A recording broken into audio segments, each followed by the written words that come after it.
आइए एक बार हम पुनः देखते हैं इस YouTube चैनल के माध्यम से कि अनंत विस्तार की समतल आवेशित अचालक चादर के निकट वैद्युत क्षेत्र की तीव्रता अचालक कहा जाए या चालक कहा जाए।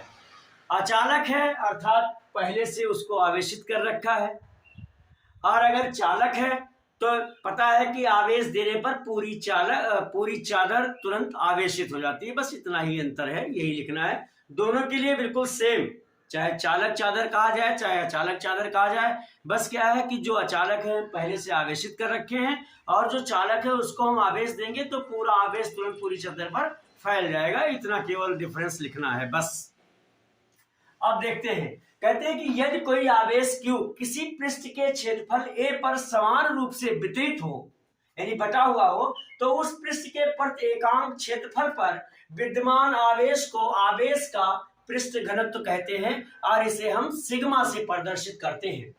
अतः किसी आवेशित पृष्ठ पर आवेश का पृष्ठ घनत्व सिग्मा इक्वल टू Q/A यानी आवेश बटा क्षेत्रफल होता है। अब फिर देखते हैं कि माना कि एक अनंत विस्तार की, जैसे कि ये चादर आपको दिखाई दे रही है, एक समान धन आवेशित अचालक चादर के एक तल पर आवेश का पृष्ठ घनत्व सिग्मा है, तथा इस आवेशित समतल चादर के निकट r दूरी पर, ये यहां से यहां तक की r दूरी है, इस चादर से यहां तक की p की r दूरी पर कोई बिंदु p है जिस पर हमें वैद्युत क्षेत्र की तीव्रता ज्ञात करनी है।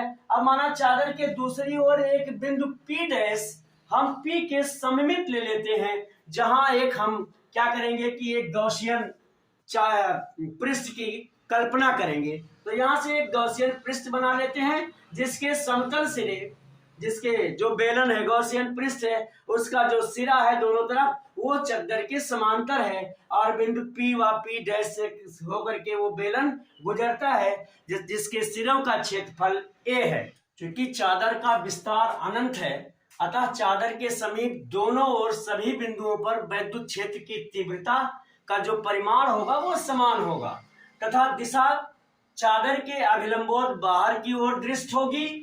इस प्रकार ये धन आवेशित जब होगी तो बाहर की ओर दृष्ट होगी, और ऋण आवेशित होगी तो प्लेट की ओर होगी।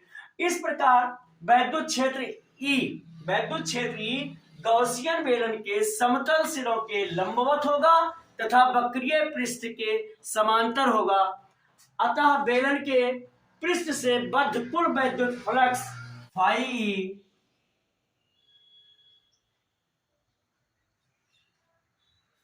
E इक्वल टू बेलन के वृत्तीय, ये जो बेलन है इसका जो दोनों वृत्तीय पृष्ठ है उसका संबद्ध, दोनों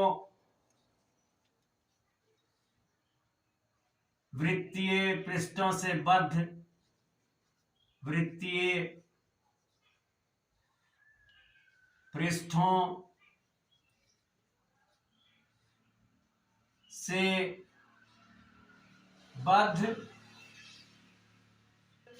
वैद्युत फ्लक्स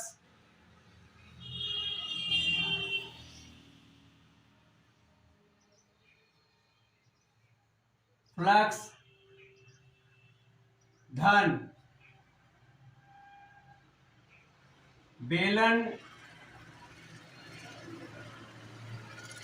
के वक्र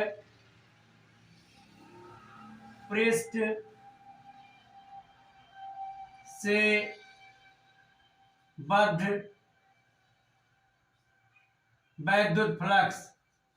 वैद्युत फ्लक्स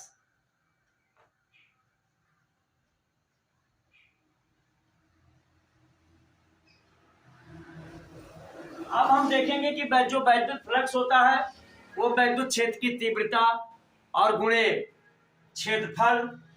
चूंकि यहाँ जो वैद्युत क्षेत्र की तीव्रता है और क्षेत्रफल ये दोनों समानांतर हैं, दोनों के बीच थीटा का कोण बनता है 0 अंश का। अतः यहाँ हो जाएगा वैद्युत क्षेत्र की तीव्रता और गुणे क्षेत्रफल cos 0 अंश, चूंकि दोनों समांतर है,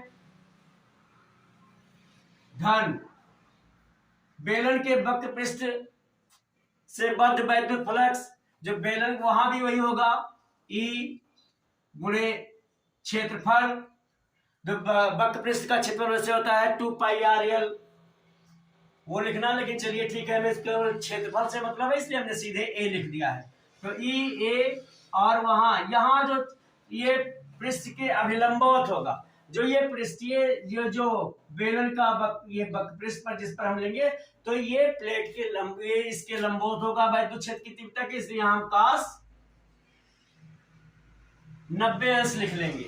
ऊपर हम लिख चुके हैं कि जो वैद्युत क्षेत्र E है गॉसियन बेलन के समतल सिरों के लंबवत होता है तथा वक्रीय पृष्ठ के समांतर होता है। तो यहाँ ऊपर हमने लिखा है कि जो वैद्युत क्षेत्र है E, वो गॉसियन पृष्ठ के बेलन के जो समतल सिरों, ये बेलन के जो दोनों सिरे हैं इसके लंबवत है, और जो वक्र पृष्ठ है, वक्रीय पृष्ठ है, उसके समांतर है। इसलिए यहाँ वैद्युत क्षेत्र की तीव्रता और क्षेत्रफल दोनों परस्पर समांतर हो जाएंगे। यहाँ cos 0° का कोण बनेगा दोनों के बीच में, और यहाँ दोनों के बीच में cos 90 का बनेगा। और हम जानते हैं कि cos 0° बराबर 1 होता है, इसलिए यहाँ मेरा आ जाएगा, अच्छा चूंकि दोनों दो वृत्तीय पृष्ठ थे इसलिए यहाँ हमने 2 से गुणा कर लिया है, तो 2EA, और यहाँ हम जानते हैं कि cos 90° 0 होता है, इसलिए ये 0 हो जाएगा, तो इसे हम छोड़ देंगे। सीधे हमारा phi E आएगा 2EA, ये हमारा पहला समीकरण बना। परंतु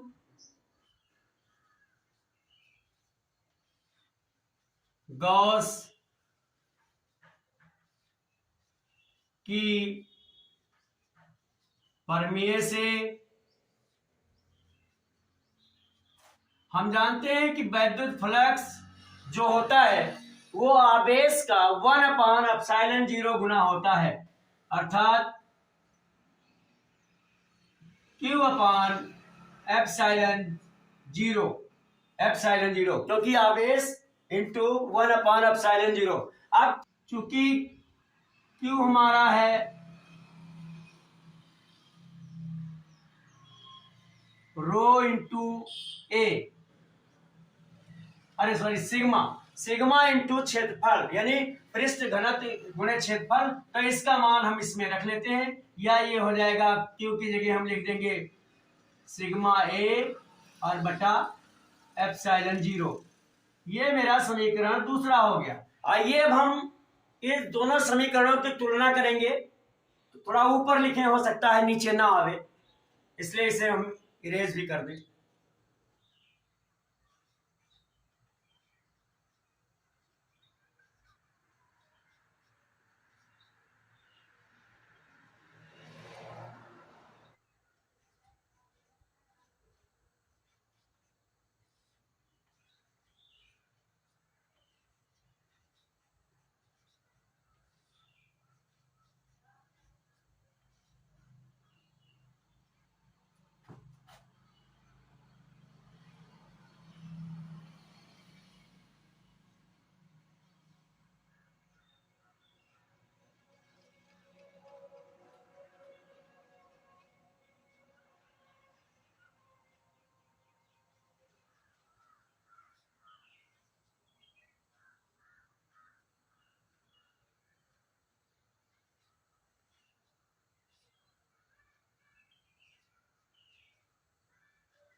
अब आइए हम इन दोनों समीकरणों की तुलना करते हैं।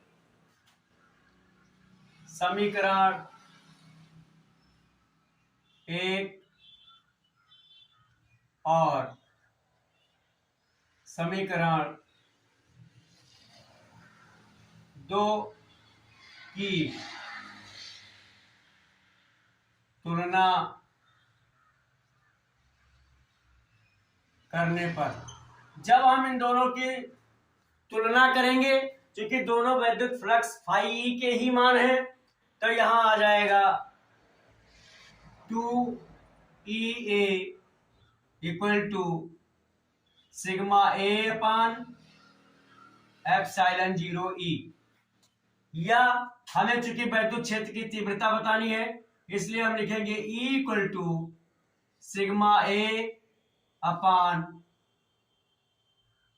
2A into epsilon 0। दोनों जगह एक कट जाएगा तो मेरा आएगा E बराबर सिग्मा बटे 2 एप्सिलॉन 0, जहां ये वैद्युत और निर्वात की वैद्युतशीलता है।